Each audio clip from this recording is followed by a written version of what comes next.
The deportation! No borders, no nations! Stop the deportation! No borders. Hi everybody. So our next speaker is Delta. I'm just here to fold. So Delta works. He's with Care Works, and also he works in a group home. So he's here to talk about how to connect our struggles and keep fighting. So Delta, if you want to come.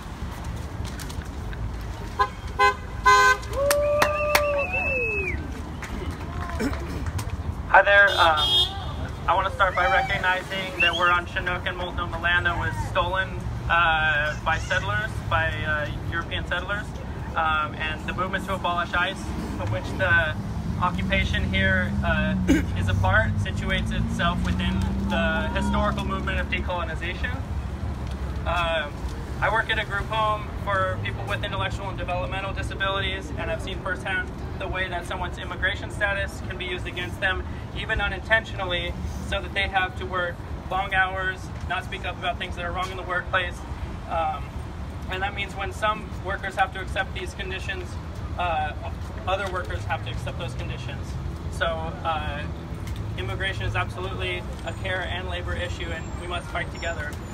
So this drives wages down for everyone, keeps us poor, sick, separated from each other. Robust support for migrants is absolutely necessary for any... Louder? Excuse me. Sorry, I'm going to talk louder. Oh, I have to get it close to my face or something. Okay. So robust support for migrants is absolutely necessary for any healthcare system worthy of the name. From accessing medical care without fear to making sure that people who care for us get paid enough to survive, not because they care for us, but because they are people. It feels absolutely ridiculous that I even have to say this. So as a caregiver, I want to call on unions to take bold action in support of workers who are threatened by the forces of capitalism, namely black, trans, and gender non-conforming people, criminalized and incarcerated and undocumented peoples. Focusing on the specific ways we can support people is not a distraction from some larger central issue, but is key to undermining the ways in which we are all divided. We do not want to just abolish ICE, but we want to abolish immigration imprisonment as a practice, and the very borders that turns humans into immigrants. We need to keep families together, but beyond that, families need to be free.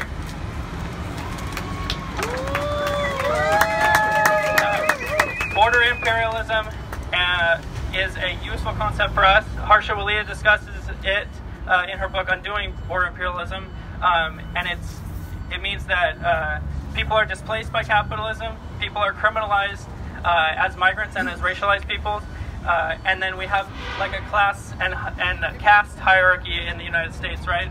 So beyond that, people's labor is exploited as migrants. So the goal of the border is not to make entering the country without papers impossible, just extremely dangerous, traumatizing, and expensive. The point isn't to deter people from coming, it's to ensure that when they come, they are threatened with deportation and in fear. So it means spending a lot of money, risking your life, and maybe not seeing your family again. This provides American employers with a vast and disposable pool of labor that is kept vulnerable and therefore easy to exploit. This in turn drives down wages for all workers. The movement of people around the world came before borders, and attempts to manage or control this autonomous movement have always been a reaction. People move where they need to move. They do this in spite of border militarization and policies that are designed to kill. And I just want to say that we are not all immigrants. So it's often said that the U.S. is a country of immigrants, yet indigenous peoples of the continent were dispossessed of their land, systematically murdered and forced onto smaller and smaller tracts of land. This continues today with more pipelines, more extractive projects. African peoples were kidnapped and brought to this continent, dispossessed of their family relations. These traumas continue today through imprisonment and land grabs. The United States has always separated families. To many white supremacists, the nation, the family, and America are extensions of the same thing. This is why access to birth control is treated as an existential threat. To them, it is. That is also why non-white people's existing is met with extreme violence, as we see with the murder of Nia Wilson and countless others. This is also why white supremacists discriminate against people with disabilities. It's all about their women, their genetics, their police, their country. It's all connected for them, and it has to be all connected for us too. ICE is the largest police force in the United States and one with the most well-funded arms of white supremacy and nationalism. To be clear, the entire Homeland Security apparatus needs to be eradicated immediately. The Homeland Security apparatus was created after 2001 in order to specifically do violence against people of color. That's right. According to the federal government, GEO Group receives more taxpayer dollars than any other ICE contractor. Excuse me. In 2017, GEO Group received $184 million, followed by Corrections Corporation of America and Core Civic. ICE relies on county jails and private prison corporations to imprison and deport people. These are potential weak points in their logistics network. People have successfully prevented local sheriffs and city officials to break contracts with ICE. In Springfield and Josephine County, they have done this year. Unions can do a lot.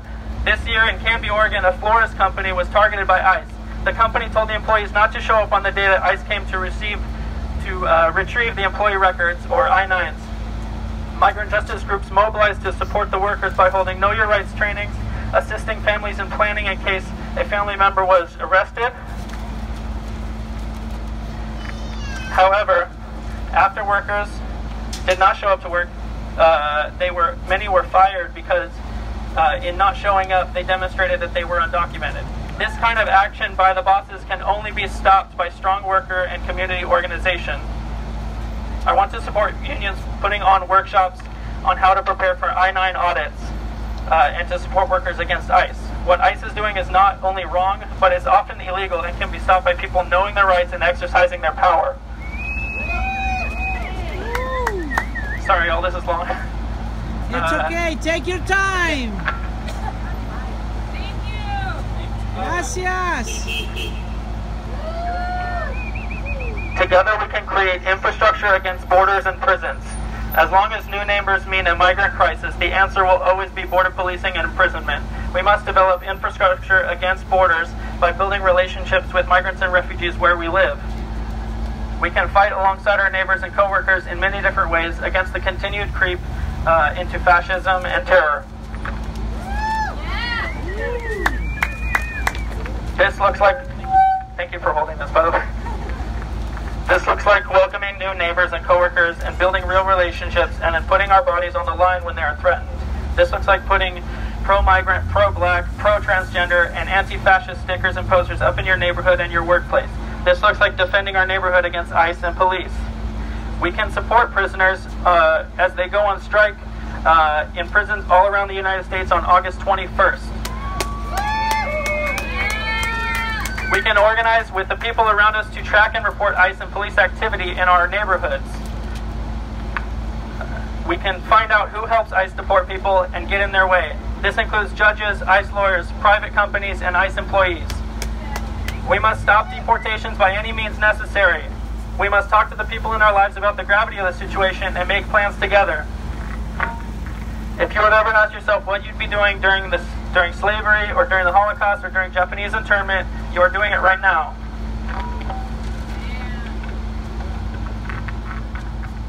Damn, this is long. Sorry.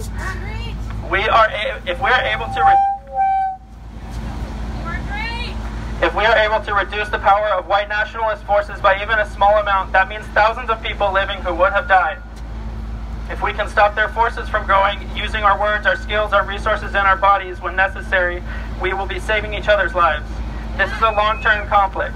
In the short term, we must stop them with our bodies and with our words. In the midterm, we must stop them economically, and in the long term, we must stop them ideologically. Our love and our idea of life are more desirable than theirs, but we need to back our ideas up with material force. The other side realizes that they are at war. Here, it may not be a war with armies marching at each other, but there are clear sides. We pick sides all the time. When we side with civility, order and innocence, and respectability, we are picking a side. Now is not the time for civility. Now is the time to act out, even if it's uncomfortable and scary, because not all people have that choice. We cannot stop until all people are free. All right, everybody. La lucha obrera. No tiene fronteras. La lucha obrera. No tiene fronteras. La lucha obrera. No tiene fronteras. All right, everybody. I don't know if you know, but